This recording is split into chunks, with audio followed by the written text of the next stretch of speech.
قسم کا مسلمان ہوگا۔ اللہ الہنا اس کے معنی کیا ہیں؟ اللہ ہمارا معبود ہے، محمد النبینا محمد ہمارے نبی ہیں۔ اس کلمے سے، ان الفاظ سے کون سے مسلمان کو تکلیف ہو سکتی ہے؟ سب تو یہی کہتے ہیں کہ اللہ ہمارا معبود ہے، محمد ہمارے نبی ہیں، کیا کہنے میں کسی کو تکلیف بھی ہو سکتی ہے؟ آخری کلمہ ہے القرآن والمہدی امامنا،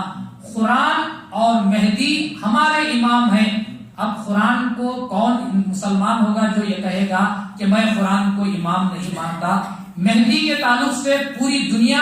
جس کسی کی مسلک کے تعلق سے کوئی بھی انسان عقیدہ رکھتا ہو، کوئی بھی صرف لفظ مہدی نہیں کہے گا، چاہے وہ ماننے والا ہو، انکار کرنے والا ہو، سب کے سب کہتے ہیں تو امام مہدی کا لفظ استعمال کرتے ہیں، تو سب تو مہدی کو امام مانتے ہیں، تو ہم بھی کہتے ہیں کہ قرآن اور مہدی ہمارے امام ہیں، چونکہ ہم نے تصدیق کی تو ہم کہتے ہیں آمنا و صدقنا، ہم ایمان لائے اور ہم نے تصدیق کی ہے۔ ان تینوں کلمات میں کون سا جملہ ہے جو قرآن کے خلاف ہوگا؟ کون سا جملہ ہے جو حدیث کے خلاف ہوگا؟ اگر قرآن کے مطابق ہے، حدیث کے مطابق ہے، تو ان جملوں کو دہرانے میں کس کو کیا تکلیف ہو سکتی ہے؟ اور یہ جو طریقہ ہم نے اختیار کیا ہے، یہ طریقہ بھی خود رسول اللہ صلی اللہ علیہ وسلم کے پاس تھا، کہ رسول اللہ صلی اللہ علیہ وسلم صحابہ کرام کو آپ کہتے جددوا ایمانکم،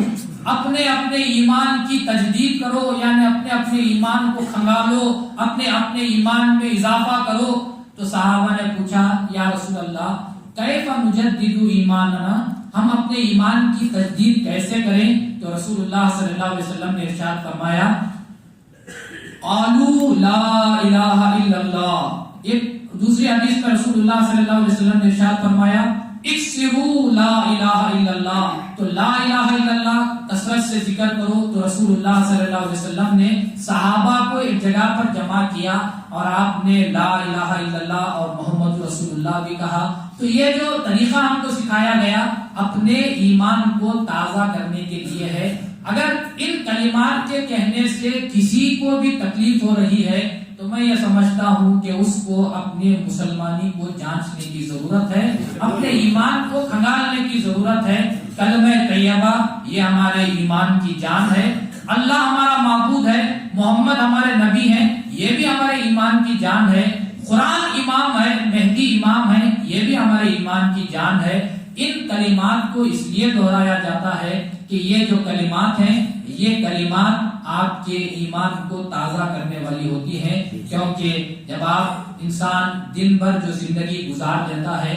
رات کا جو وقت ہوتا ہے، اکثر جو انسان سے گناہ سرزد ہوتے ہیں وہ رات کی تنہائی میں سرزد ہوتے ہیں، رات کے اندھیروں میں انسان اکثر گناہوں میں ملوث ہو جاتے ہیں۔ تو نماز کے بعد ان کو یہ سبق پڑھا کر بھیجا جا رہا ہے کہ اب تم نے نماز بھی پڑھ لی ہے، تم نے اس بات کا اقرار بھی کیا کہ اللہ ہمارا معبود ہے، اللہ کے سوا کوئی معبود نہیں، محمد اللہ کے رسول ہے، ہم نے اللہ کو اپنا معبود بنایا، مہدی کو ہم نے، محمد کو ہم نے نبی مانا، قرآن کو، مہدی کو ہم نے امام بنایا اور وہ ہم نے ان کی تصدیق کی ہے۔ یہ سبق پڑھا کر اس لیے بھیجا جاتا ہے کہ رات کے اندھیرے میں انسان گناہوں سے اسے اور زیادہ تاریک نہ کرے، بلکہ ان کلمات کے ساتھ ان کے رات کا اندھیرا دور ہو جائے اور ایمان کی صبح ان کو نصیب ہو جائے۔ تو انہی تقاضوں کے تحت وہ کلمات کو دہرایا جاتا ہے۔ خدارا یہ وہ کلمات ہیں، انسان کو وہ کلمات کو دہراتے رہنا چاہیے۔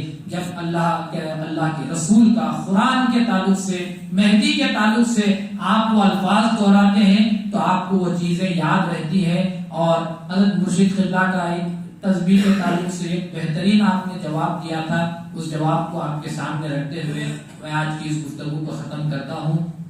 کہ انسان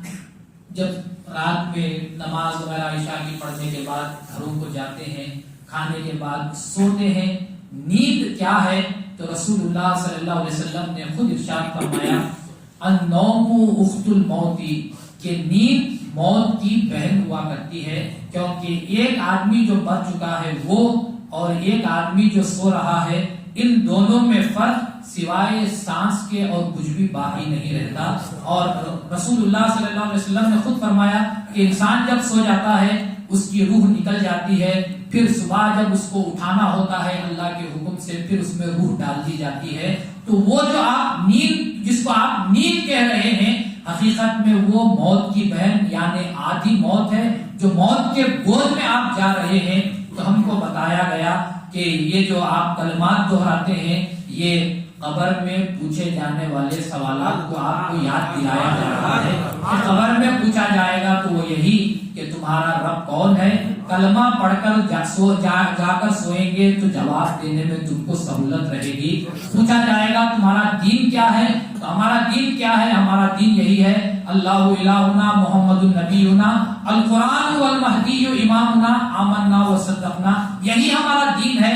اور جب رسول اللہ صلی اللہ علیہ وسلم کی شبیہ بتا کر پوچھا جائے گا یہ کون ہے، جب تم رسول کا کلمہ پڑھ کر سو گے وہ کلمہ خود تم کو بتائے گا کہ یہ رسول اللہ صلی اللہ علیہ وسلم کی صورت مبارکہ ہے جو تم کو بتائی جا رہی ہے. تو قبر میں پوچھے جانے والے سوالات کو روزانہ آپ کو اس کی تیاری جو دی جاتی ہے اسی کو تسبیح کے نام سے یاد کیا جاتا ہے. خدا جب نماز پڑھتے ہیں، نماز کے بعد سنت بھی ہوتی ہے، وتر کی نماز بھی ادا ہوتی ہے، اس کے بعد 3 کلمات کو دہرانے میں آپ کو کوئی نقصان نہیں بلکہ فائدہ یہ ہے کہ آپ کے ایمان میں تازگی پیدا ہوگی، آپ کا ایمان اور زیادہ تازہ ہوتا جائے گا. خدا تعالیٰ سے دعا ہے کہ خدا تعالیٰ ہم تمام کو حضرت امامنا مہدی موعود علیہ السلام نے جو دین رسول کو پیش کیا ہے اس دین رسول کو اختیار کرنے کی ہم سب کو توفیق عطا فرمائے، اور ہم تمام کے اللہ